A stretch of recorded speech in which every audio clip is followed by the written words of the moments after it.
മൂസാ നബി പ്രാർത്ഥിക്കുകയാണ്, പഠിച്ചോനെ എൻ്റെ മനസ്സൊന്ന് വലുതാക്കി തരണേ എന്ന്. അയാൾ ചിലപ്പോൾ എന്നെ ദേഷ്യം പിടിപ്പിക്കും. മൂസാ നബി പെട്ടെന്ന് ദേഷ്യം ഉള്ള ഒരാളുമാണ്. അതെന്നെ ഖുർആനിൽ അതിനുള്ള സൂചനയുണ്ട്. രണ്ടാളുകൾ അടികൂടുന്ന കണ്ടപ്പോൾ മൂസാ നബി അതിൽ ഇടപെട്ട് ഒരാൾ അടിച്ചു. അയാൾ തൽക്ഷണം മരിച്ചു വീണ്. അപ്പോൾ ആ ശരീരത്തിൻ്റെ ബലം എത്ര വലുതായിരിക്കും. അപ്പോൾ എനിക്ക് ആ ഒരു പ്രകൃതം ഉണ്ടാവാനുള്ള സാധ്യത ഉള്ളതുകൊണ്ടായിരിക്കും, അതുകൊണ്ടുകൂടിയായിരിക്കും മൂസാ നബി അലൈഹി സ്വലാം ഈ ജനങ്ങളുടെ കൂട്ടത്തിൽ ഏറ്റവും നല്ല മനുഷ്യനെയാണ് പ്രവാചകനാക്കുക കേട്ടോ. മനുഷ്യ സഹജമായ ചിലതൊക്കെ ഉണ്ടാവാം, പക്ഷേ അവർ അസാധാരണ മനുഷ്യരാണ്. അതിൻ്റെ കാരണം വഹയാണ്. മനുഷ്യൻ എന്നുള്ളവർക്ക് സ്വാഭാവികം സാധാരണത്വങ്ങളൊക്കെ ഉണ്ടാവും, നമ്മളെ പോലെ തന്നെ കരച്ചിൽ വരും, സങ്കടം വരും, ഒക്കെ ഉണ്ടാവും. പക്ഷേ പ്രവാചകന്മാരെന്ന രീതിയിൽ അസാധാരണ മനുഷ്യരാണ്. അതിനൊറ്റ കാരണമേ ഉള്ളൂ, അവർക്ക് പടച്ചവനോടുള്ളൊരു കമ്മ്യൂണിക്കേഷൻ ഉണ്ട്.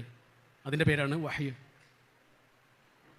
സാധാരണ മനുഷ്യരല്ല, അസാധാരണ മനുഷ്യരാണ്. അതിൻ്റെ കാരണം വഹയാണ്. പക്ഷേ ചില ഫീലിങ്സിൻ്റെ കാര്യത്തിലൊന്നും ഒക്കെ അങ്ങനെയല്ല. അവർക്ക് ദേഷ്യം, സങ്കടം വരും, കരച്ചിൽ വരും, ഒക്കെ വരും. മൂസാ നബി അലൈഹി സ്വലാമിൻ്റെ പ്രകൃതത്തിൽ ചിലതുണ്ടായിരുന്നു. ചിലപ്പോൾ പിന്നീട് അത് ഉണ്ടായിട്ടില്ല എന്നും വരും കേട്ടോ. ആ ഒറ്റ കാര്യം വെച്ചിട്ട് ഒരു പ്രവാചകനെ വിലയിരുത്താനും പറ്റില്ല. പിന്നീട് ചിലപ്പോൾ അത് ഇല്ലാതിരിക്കാം. എന്തായാലും മൂസാ നബിയുടെ പ്രാർത്ഥന ഇങ്ങനെയാണ്, പഠിച്ചോന് ഞാൻ അയാളുടെ അടുത്തേക്കാണ് പോണത്. അയാൾ എന്നെ പല രീതിയിൽ പ്രകോപിപ്പിക്കും. അയാളുടെ വാക്കുകൾ കൊണ്ട് എന്നെ മുറിപ്പെടുത്തും. ആ സമയത്ത് പഠിച്ചോനെ എൻ്റെ മനസ്സൊന്ന് വലുതാക്കി തരണമേ.